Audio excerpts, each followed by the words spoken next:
이에 헤롯이 박사들에게 속은 줄 알고 심히 노하여 사람을 보내어 베들레헴과 그 모든 지경 안에 있는 산의 아이를 박사들에게 자세히 알아본 그 때를 표준하여 2살부터 그 아래로 다 죽이니, 이에 선지자 예레미야로 말씀하신 바 라마에서 슬퍼하며 크게 통곡하는 소리가 들리니 라헬이 그 자식을 위하여 애곡하는 것이라. 그가 자식 없으므로 이루받기를 거절하도다 함이 이루어졌느니라.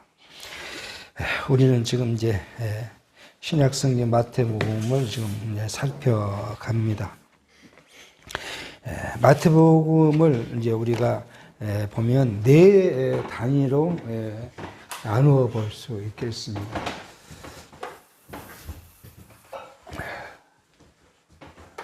마태복음 첫 번째 단위가 구약의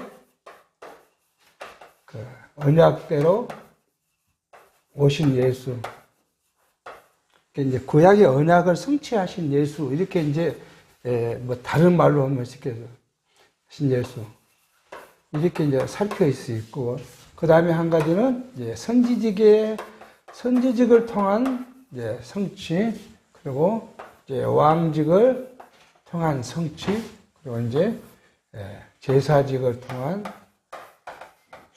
성취, 이렇게 해서 마태복음을 이제 우리가 구분해 볼 수 있는데요.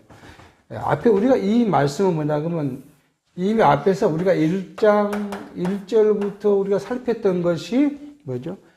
아브라함과 다윗의 자손 예수 그리스도의 세계, 그리고 아브라함이 이삭을 낳고 이렇게 그 계보, 구약의 계보죠. 구약 계보를 따라서 오신 예수를 지금 우리가 살폈습니다. 이 말은 다시 말하면 앞으로 쭉 가서 아담에게 언약하신 대로 그 나라죠. 하나님의 나라. 물론 이제 우리가 우리 성경 개론에서는 이걸 이제 3대 언약 이렇게 이제 이야기하는데, 자손, 땅, 통치 이렇게 하는데, 이걸 종합하면 뭐죠? 하나님의 나라죠. 우리는 지금 3대 언약이라고 명하는 것보다 하나님의 나라로 우리가 이렇게 부르는 것이 훨씬 더 성경과 가까운 그런 시각으로 우리가 볼 수 있겠습니다. 예수님께서 이제 조금 뒤에 가면 예수님께서도 요한이 가르쳐서 처음 하는 말이 뭐죠? 천국이 가까웠느니라 하고 이야기하고 있고요. 또 복음서 이후에 바울 서신에서도 계속 무슨 이야기를 하냐면 하나님의 나라와 그리스도를 증거했다, 그렇게 이야기를 해요. 그러니까 우리가 이제 그 3대 언약이란 것은 그 내용을 살폈을 때 땅, 자선 땅, 통치라는 개념이 이제 그걸 가져오면 세상적으로 보면 나라의 개념이니까 나라 하지만, 우리가 이미 하나님께서 성경을 통해서 천국이라는 것이 우리 말로 번역해서 천국이지, 성경으로 보면 뭐죠? 하나님의 나라를 이야기하니까 우리는 하나님의 나라로 이렇게 명하는 것이죠. 이것대로 하나님의 나라를 성취하러 오셨다는 거잖아요. 예수의 성취가 뭐예요? 하나님의 나라죠. 성경 개론에서는 이걸 뭐라고요? 이 복음서를 가리켜서 교회 기초 그렇게 이야기해요. 근데 우리는 이 교회 기초에 상당히 많은 함정이 있어요. 그래서 이제 과거에 어떤 목사님들은 구약에까지의 강론집은 성경 언약 성취사적 개념에서 충실하려고 노력했다면 신약 성경은 뭔가 의도가 있어 보인다, 그런 이제 비평하는 목사님도 있어요. 그래서 이 복음서를 교회 기초로 하고, 그 다음에 교회 설립이라 하고, 교회 양육이라 하고, 교회 무장이라 그러고, 교회 투쟁, 교회 승리, 이렇게 해서 신약 성경을 모두 앞에 뭘 뭉쳐놨어요? 교회라는 것을 이렇게 붙여놨어요. 왜 이 교회가 참 어려움을 갖고 있냐 그러면, 이미 우리가 신약성경 들어가기 전에 우리가 교회란, 성경적 교회란 건 뭔가 하고 살폈지만, 교회는 본질적인 교회가 있어요. 본질적이고, 영원하고, 그 다음에요, 실체적이죠. 이걸 이제 우리 기독교 강요, 조직신학에서 교회론에서는 뭐냐 하면 보편적 교회라고 그래요. 이건 뭐냐 하면 이거예요. 아담에게 하신 이 나라, 하나님. 아담에게 언약하신 하나님 나라. 나라가 이게 보편적 교회라는 거예요. 그러니까 이것으로 생각하면 우리가 오해할 이유가 없는데 다른 게 있어요. 이게 지교회 또는 뭐 지역교회 또는 다른 말로 하면 조직교회. 이렇게 이것을 우리가 지금 우리가 교회라고 이렇게 이야기해요. 여기에 국한돼 버리면 굉장히 많은 오해가 있다는 거. 여기 지금 이것이 교회라고만 생각해 버리면 그러면 많은 오해가 불릴 수 있어요. 이게 체제개혁이라는 것도 사실은 어디서 온 거냐면 여기서 온 거고, 여기서. 체제개혁을 이렇게 시작했다가 이제 주창하신 분이 그분이었으니까 체제개혁을 이게 뭐 그렇게 가다 보니까 한 4, 5년 가다 보니까 뭔가 성경에서 좀 뭔가 문제가 있어 보이죠. 그래서 이제 체제개혁 같은 교회들이 이제 그것을 탈피해 보려고 했던 것이 결국 이제 그 체제개혁도 이제 둘로 나누어져서 하나는 체제개혁 그대로 좀 있는 거고 하나는 이제 장로교 정치로 다시 이제 오게 된 이유가 여기. 그러니까 이것을 전반적인 전체를 하는 좋은데 이야기할 때 꼭 우리의 관념에서 받아들일 수 있는 것이 이것을 받아들여 버리면 교회라는 것이 곧 오해를 일을 수 있는 부분이 있는 것이죠. 그러니까 우리는 여기에 지금 뭐예요? 하나님의 나라를 성취하신 예수, 그 하나님 나라를 왜 성취하는 이런 조건을 했는가를 이제 앞에 살폈던 것이고요. 그 다음에 여기 교회가 우리는 이제 이 교회를 둘로 나눠요. 하나는 이 보편적 교회가 중심이 된 개개인의 교회가 있어요. 개인적 교회가 있어요. 이건 이제 성경에 우리가 이미 살폈던 내용입니다. 살폈던 내용 뭐예요? 하나님의 부르심을 받고 그리스도의 은혜로 구원을 받는 성도들이 뭐예요? 그게 여러분과 구원을 받은 백성으로서 교회예요. 이거요. 이게 디모데는 전서에서 이야기한 것이 뭐예요? 우리가 구원받은 백성들이 이루어진 우리 속에 있는 중생하고 거듭난 우리 속 사람이 뭐예요? 하나님 나라하고 그 하나님 나라가 뭐예요? 교회이니까. 그것으로 우리가 이해할 수 있는 것이죠. 그리고 다른 것은요. 진짜 그 말들은 뭐예요? 지역교회가. 근데 이제 문제는 어디에 있냐면 가톨릭에서는 이걸 뭐예요? 성당 그렇게 하죠. 성당. 그래서 여기에 거룩하다는 거예요. 가톨릭은 지금 그 건물이 있는 그것이 성당이고 그 교회예요. 그 교회는 누가 다스리는 거예요? 교황이 다스리는 거. 그게 이제 교회예요. 그러니까 가톨릭에서는 이 건물 교회를 굉장히 중요시 여기는데 우리는요, 이 교회는 뭐예요? 여기에 속해 있는 거죠. 우리가 이 사람들이 모인 것이죠, 모인 것. 그러니까 여러분과 제가 모인 이것이 뭐예요? 교회로 우리가 이제 이야기를 하는데 그래도 이것이 본질이 아니라는 거잖아요. 이게 본질을 우리가 땅에서의 본질의 교회는 어디에 있어요? 중생하고 거듭난 속사람이 본질의 교회고 이 본질은 우리 속사람의 궁극적인 우리의 본질은 어디에 있어요? 영원한 하나님의 나라에 있는 것이죠. 그러니까 이 교회를 정말 잘 이해하고 교회라고 쓰면 괜찮은데 만약에 이런 부분으로 국한해 버리면 이 교회를 이야기하는 데 어려움이 있는 것이죠. 그래서 이제 이 교회가 좀 이것을 좀 이야기하기 위해서 좀 먼저 말씀 꺼낸 이유가 뭐냐면 우리는 교회 기초라는 것보다 뭐였죠? 이게요. 지금 하나님 나라잖아요. 하나님 나라를 지금 성취하러 오셨다. 성취하러 오셨는데 이분이 지금 그 이야기를 하고 있는 거죠. 이분이 성취하러 오신 예수가 어떤 그분이 형체하신 이 일, 이게 뭐예요? 죽으시고 부활하시고 그걸 통해서 우리를 하나님 나라로 삼으신 구원의 사역, 구속 사역. 이제 구속 사역에 이 예수가 정당한 신분을 갖고 있느냐 아니냐 그죠? 마리아를 통해서 난 예수가 정당한 신분을 갖고 있느냐?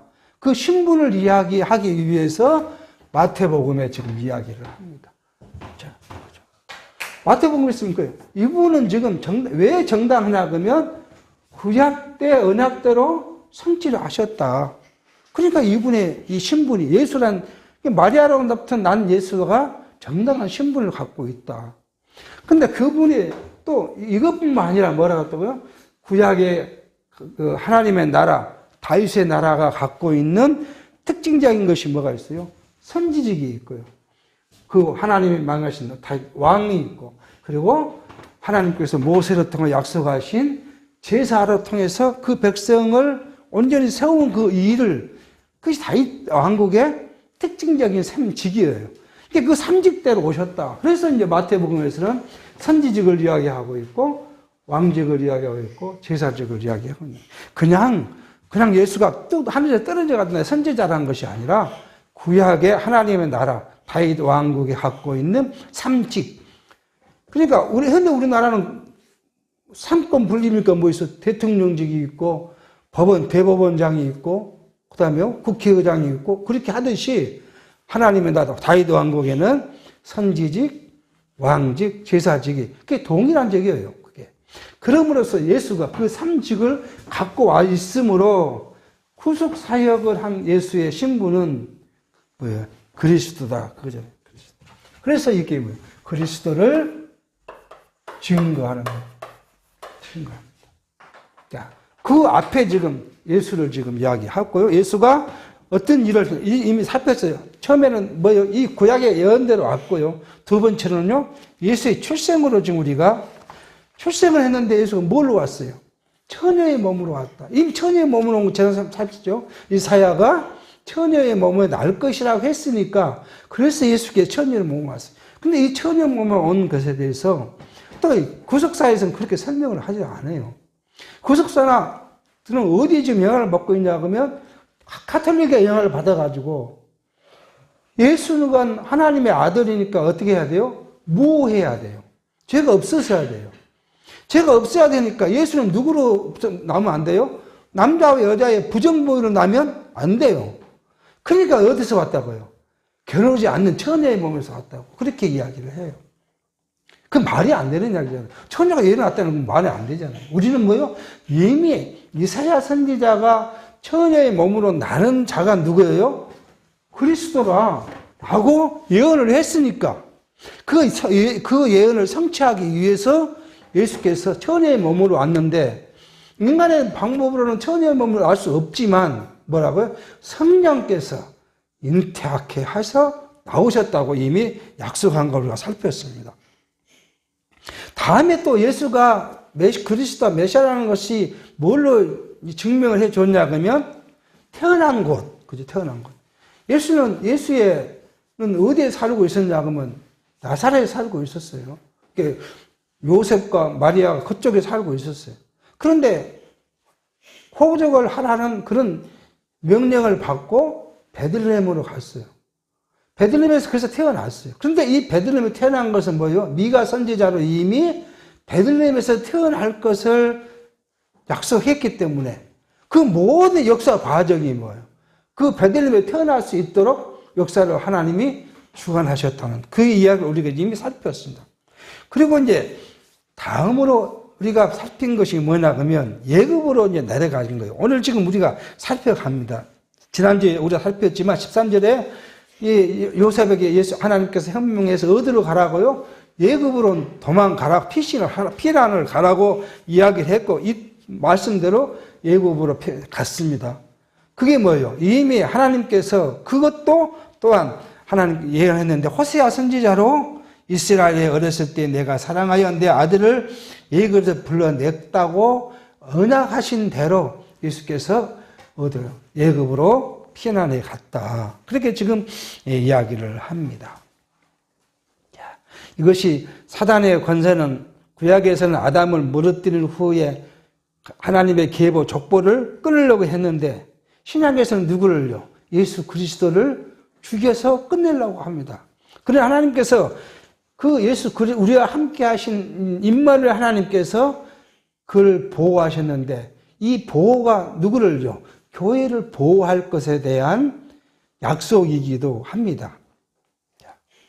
그런데 우리는 우리가 기존 신학 교회에서 하나님은 우리를 보호하시고 우리와 함께 하시고 우리를 인도하시는데 뭘로 이야기를 많이 합니까? 하나님의 보호. 하나님의 보호. 이게 임마누엘이잖아요. 임마누엘을 이를 이야기하는데, 이 보호를 기존 신학에서는 뭐예요? 육체적이고 현세적이고 이것으로 이야기해요. 물질적이고 이걸 이야기를 합니다. 근데 우리는 이미 이제 구약 성경을 살폈습니다. 구약에 보면 하나님께서 이스라엘 백성들과 함께 하시고 함께 하심에 대한 증거를 뭘로 해요? 구약에서는요. 이걸로 해요. 구약은 모형적이고 육체적인 나라이기 때문에 이렇게 합니다. 이게 적이 들어오면, 적이 침공을 오면 하나님께서 이스라엘을 보호해 주시고 대신 싸워서 그들을 물리치시고 이런 일들을 하셔요. 근데 지금 현 신약시대는요. 신약시대는 그렇게 하지를 않아요. 자, 신약시대는 신령한 면으로 하나님께서 우리를 보호하십니다. 이 말은 뭐냐 그러면, 지금 우리가 살아가는데 우리가 여러 가지 시련도 당하고 공고도 당하고 역경도 당합니다. 그러면 하나님께서 구약시대 같으면 딱 나타나셔가지고 어떻게 해야 돼요? 그걸 싹 물리쳐 주셔야 되잖아요. 그런데 하나님 지금 그렇게 하지 않습니다. 그러니까 하나님 없는 것처럼, 요즘에 젊은 세대 특히 그래요. 하나님이 어디 있어? 우리가 이렇게 어려운데 하나님 우리를 돌보주시지 않지 않냐. 그러니까 내가 지금 살아가는데 힘이 든다. 하나님의 돌보심을 인정할 수가 없다. 그게 요즘 젊은 사람들의 사고방식이에요. 현세적인 측면에서는 하나님의 돌보심을 인지할 수가 없어요. 근데 하나님은 어떻게 신령한 측면으로 우리를 돌보시고 계시냐 그러면은, 우리가 사단의 유혹을 받습니다. 사람이, 우리가 성도가 사단의 유혹을 받습니다. 그래서 유혹이 빠집니다. 우리 다 사단 유혹이 빠집니다. 안 빠진 사람 한 명도 없습니다. 세상을 사람 다 빠집니다. 그러면 우리가 뭘 좋아하게 됩니까? 세상 것을, 이렇게 되면 세상 것을 좋아하게 됩니다. 이렇게 되면 결과가 뭐예요? 세상 것을 좋아해요. 세상까지 좋아집니다. 그러니까 우리는 날마다 무엇을 더 좋아해요? 세상 것이 더 좋아해요. 오늘 예를 들어서 세상 것으로 이런 즐거움을 있으면 내일은 저것으로 더 즐거워야 돼요. 그거 더 그러니까 세상 것으로는 즐거움을, 이것으로 즐거우면 다음엔 즐거우면 더 어떻게 해야 돼요? 그것보다 더 자극적이어야 즐겁죠. 또 내일은, 모레는 뭐요? 그것보다 더 자극적이어야 돼요. 그래야 즐거워요. 그러니까 제가 이제 우리 여행을 해보면 그러잖아요. 젊어서는요, 조금만 거 좋은 걸 봐도 좋다 그렇게 했는데, 그 좋다는 걸 보다 보면 웬만해서 좋아 보이지 않아요. 그게 어디 갔어요. 황산을 갔어요. 중국의 황산이 좋대. 그 다음에 장가계를 갔어요. 딱 처음 봤을 때는 이런데 한국에 없으니까 이런 것도 있냐는데 5분만 있으면 별로 좋아 보이지 않아요. 그게 또, 한 시간 내에 걸어가는데, 그게 그것 같고, 그냥, 그래요. 처음 갔을 때는 5분이나, 좋다, 하지. 그러니까 더 좋은 걸 추구하고, 더 좋은 걸 추구해요. 그것이 육체의 즐거움이에요. 근데, 하나님 우리를 성도를 보호하지 않으면, 우리는 어디로 빠져요? 그곳으로 빠져요. 그래서 계속 그쪽으로 가게 됩니다. 근데 하나님 우리를 보호하신다는 건 뭐예요? 그렇게 가다가 뭘 생각이 나요? 하나님 생각이 나요. 그래서 우리의 육체의 눈으로만 가던 것이 뭘로 보여요? 신령한 눈으로 우리가 떠져서 어디로 다시 돌아가게 합니까? 하나님께로 다시 돌아오게 해요. 이게 하나님의 도우심이에요. 하나님 우리를 보호하심이요. 이것을 세상 가운데 계속 반복하는 어디까지요? 영원한 나라까지 우리를 그렇게 인도해 가. 이것이 오늘 현대 우리에게 신약 시대에는 하나님의 돌보심의 방법이 여기에 있어요. 육체적인 것이 아니에요. 물론 육체의 것도 하나님 우리에게 주신 분복에 따라서 우리가 살아가지만 더 궁극적인 것은 우리의 신령한 면을 하나님이 보호하고 계시는. 이걸 지금 오늘 이 말씀을 통해서 한번 생각해 볼 수가 있는 거예요. 그래서 헤롯이 속은 줄 알고 다 박사들하고 자기하고 이야기, 상당히 시간이 지났겠죠. 지금 2년이라는 걸 계산해 보니까 박사들이 와서 헤롯에게 이야기하고 예수님을 찾아갔다가 하나님께서 예수님을 박사들을 통해서 헤롯에 가지 말고 어디로요? 다른 길로 가라는 그런 일들이 꽤 지금 지난 다음에 헤롯이 생각해 보니까 자기 속았다는 거 아니에요. 그래서 베들레헴과 주변에 있는 남자아이, 2살 애들을 다 죽여라. 근데 이 사건도 뭐예요? 이미 예레미야 선지자가 예언한 대로 지금 이루어졌다 하는 거예요. 그러니까 모두가 뭐예요? 구약의 언약대로 지금 이루어진 사실을 계속 이야기를 하고 있습니다. 19절입니다. 헤롯이 죽은 후에 주의 사자가 예굽에서 요셉에게 현몽하여 가로되 일어나 아기와 그 모친을 데리고 이스라엘 땅으로 가라. 아기 목숨을 찾던 자들이 죽었느니라 하시니 요셉이 일어나 아기와 그 모친을 데리고 이스라엘 땅으로 들어오니라. 그러나 알켈라오가 그 부친 헤롯을 이어 유대의 임금됨을 듣고 거기로 가기를 무서워하더니 꿈에 지시함을 받아 갈릴리 지방으로 떠나가 나사렛이란 동네에 와서 사니 이는 선지자하신 말씀에 나사렛 사람이라 칭하라 하심을 이르러 함이니라. 이게 하나님께서 또 예굽에 있던 예수님을 어디로요? 헤롯이 죽었으니까 유대로 다시 돌아왔는데 그 헤롯의 아들 아킬라오가 이제 왕으로 있는 걸 보고 거기를 가기를 무서워하니까 어디를 갔다고요? 갈릴리 나사렛으로 가서 살게 하셨다. 그렇게 지금 성경은 이야기. 근데 이 나사렛으로 가서 살게 한 이 이유도 뭐예요? 하나님께서 성경에 계시한 예언한 것을 응하게 하라고 했다. 그렇게 말씀하고 있습니다. 뒤에 유인문에 그 헤로드 왕의 3명의 아들이 나른 가나안 땅 지도라고 지금 있는데 그 밑에 보면 헤롯 가에 대해서 제가 코멘트를 해놨습니다. 헤롯 대왕은 예수님이 살아 계실 때 왕이 헤롯 대왕, 헤롯 1세 이렇게 부르고요. 이 사람은 BC 73년에 출생해가지고 BC 37년에 예루살렘을 정복하고 BC 4년에 사망했습니다. 예수님께서 태어난 것을 우리가 지금 AD 원년을 이야기하지만 실제적으로 역사학자들은 예수님이 태어난 해가 BC 4년으로 지금 이야기를 하죠. 그러니까 예수님이 태어나고 얼마 안 있다가 헤롯이 죽은 것이죠. 근데 이 헤롯은 자기 부친이 누구냐면 헤롯 안티바타 2세가 자기 부친입니다. 그러니까 헤롯 안티바타 이제 2세 그리고 이 아들은 누구냐 그러면 세 아들을 지금 이야기해요. 오늘 보면 아킬라오는 장남이고요. 그리고 두 번째 아들 안디바가 있고 세 번째 아들 빌립이 있어요.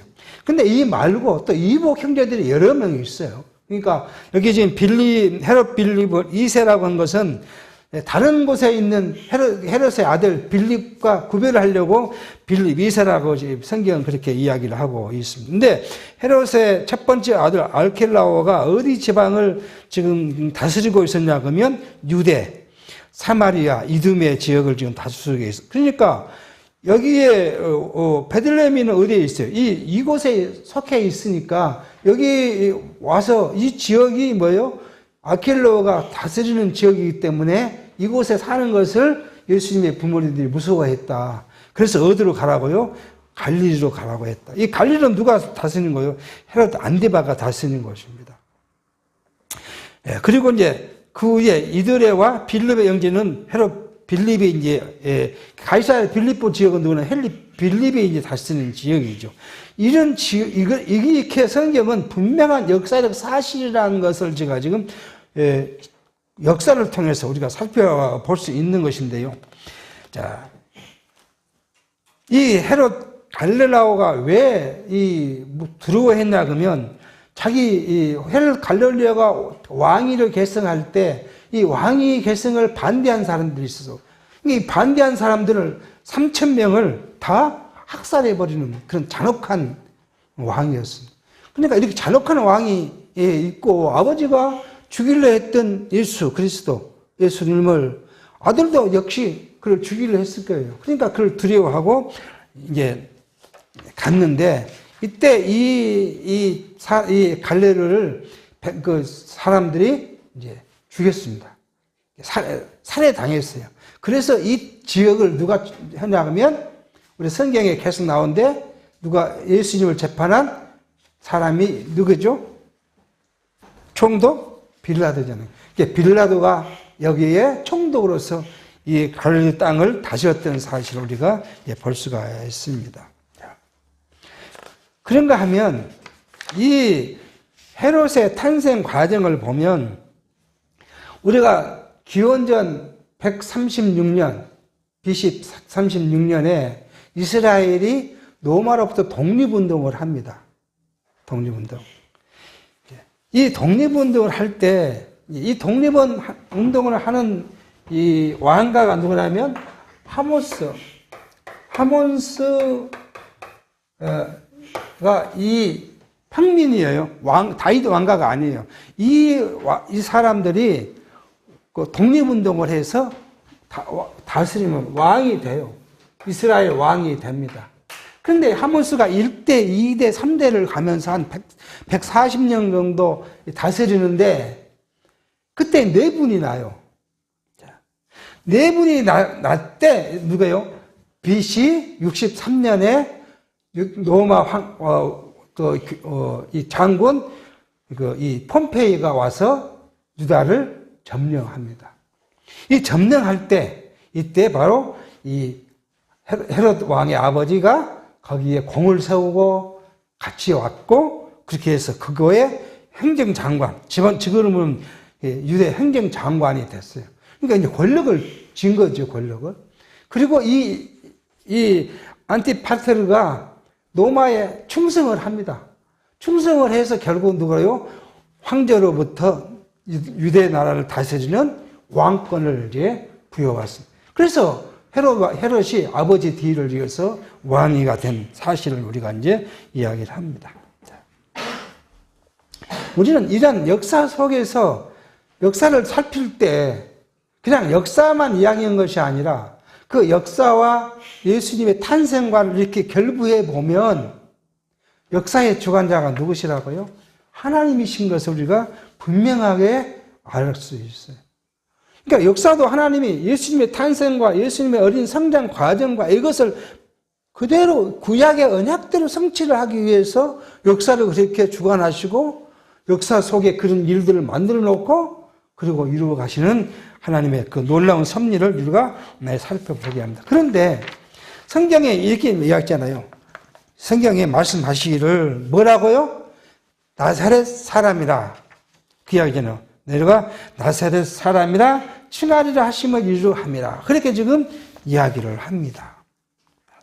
근데 이 나사렛 사람, 성경은 우리가 그 나사렛 사람이라 칭한 말씀을 살펴봐야 되잖아요. 우리가 그것을 또 확인해야 돼. 왜요? 우리가 성경이 예수와 그리스도를 확인하려면 성경의 모든 것들이 그대로 응해졌으니까 응함의 그 원인, 그 약속, 그 예언이 구약에 있을 테니까요. 그래서 그 구약의 예언을 찾아봐야 됩니다. 그런데 지금 성경이 딱 나사렛 사람이라 예수님을 가리켜 나사렛 사람이라고 예언한 예언을 찾기가 어려워요. 다른 건 다른 예수님의 환경은 다 예언되어 있는데 나사렛 사람이 이 문구는 찾기가 어렵습니다. 그래서 많은 성경학자들이 이 나사렛 사람이라는 것을 지금 왜 이렇게 성경에 기록했을까 하는 걸 지금 많이 고민하며 성경학자들이 이야기를 하는데 어떤 사람들은 뭐예요? 예수님의 고향이 어디예요? 나사렛이잖아요. 원래 고향이. 그러니까 아버지와 어머니 고향이 어디요? 나사렛이었어요. 나사렛이기 때문에 나사렛 사람이라고 지금 여기에 칭했을 것이다 라고 해석하는 성경학자들이 있고요. 다른 또 해석은 이렇게 말합니다. 구약 성경에 나사렛에서 나오는 구절이 없지만 이사야 11장 1절에 이새의 가지의 이렇게 좀 있어요. 그렇게 예수님이 누구로부터 태어나냐 그러면 이새의 가지에서 난다고 이사야 선지자가 이야기를 해요. 그러니까 이새의 가지를 어원적으로 해석해 보면 나사렛이라는 말이 들어있다는 거예요. 근데 이걸 그렇게 해서 나사렛 사람이라 칭한다는 말을 유래로 했다 하는 성경의 말씀이 임했다라고 좀 해석하는 사람들이 있는데 사실 저는 잘 이해가 되지는 않아요. 이게 이제 원적으로 그런 말이 있다고 하는데 우리가 성경학자들의 설명이니까 그냥 그렇게 받을 수밖에 없어요. 그냥 우리의 지식으로는 이 말을 이해하기는 어렵지만 성경학자들이 해석하는 것은 이새의 가지라는 의미의 나사렛이라는 말이 들어있다. 그 다음에 또 한 가지는 뭐예요?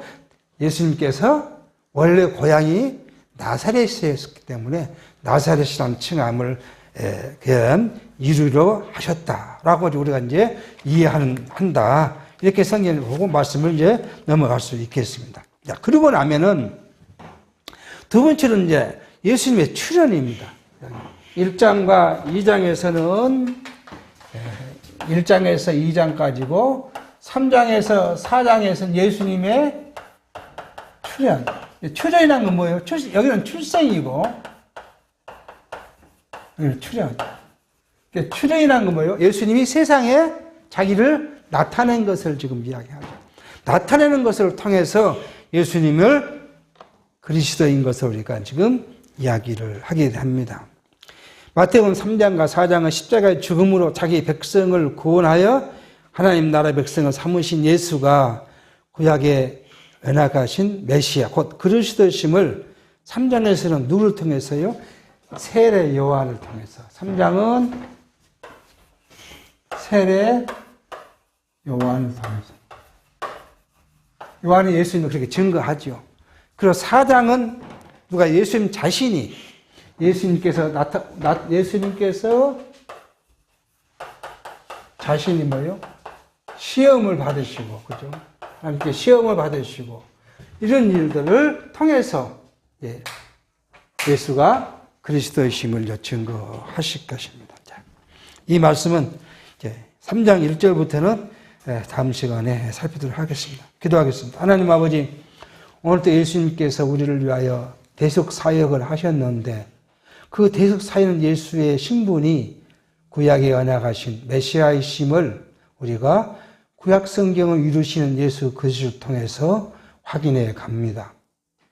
하나님께서는 예수 그리스도 이 세상에 보내신 그 보내심이 우리의 죄를 위함이고 우리와 함께 하신 하나님을 증거해 주시기 위함임을 이미 성경을 통해서 임마누엘 하나님을 우리가 증거하심을 배웠습니다. 하나님이 우리와 함께 하시는데 우리를 인도하시고 보호하시고 인도해 가시는 하나님의 모습은 우리가 육체의 소욕에 빠져 헤매이게 되고 영원한 하나님을 버릴 수밖에 없는 그런 육체의 모습이지만 우리를 인도하셔서 시시때때로 하나님이 생각나게 하고 하나님께 돌아올 수 있도록 인도하시는 하나님의 섭리를 우리가 확인함으로써 영원한 하나님의 나라까지 우리를 인도해 가실 것을 확증해 주심으로 우리가 하나님과 더불어 살며 하나님 안에 거하며 하나님으로 더불어 찬양하며 하나님께 영광을 돌리는 우리의 삶이 되어지도록 성령이 우리와 함께 하시고 인도하시고 우리를 주관해 주시옵소서. 하나님께서 역사를 주관하신 것처럼 우리의 삶을 주관하셔서 우리가 하나님을 잊지 않고 기억하도록 인도해 주시옵소서. 예수의 이름으로 기도하옵나이다. 아멘.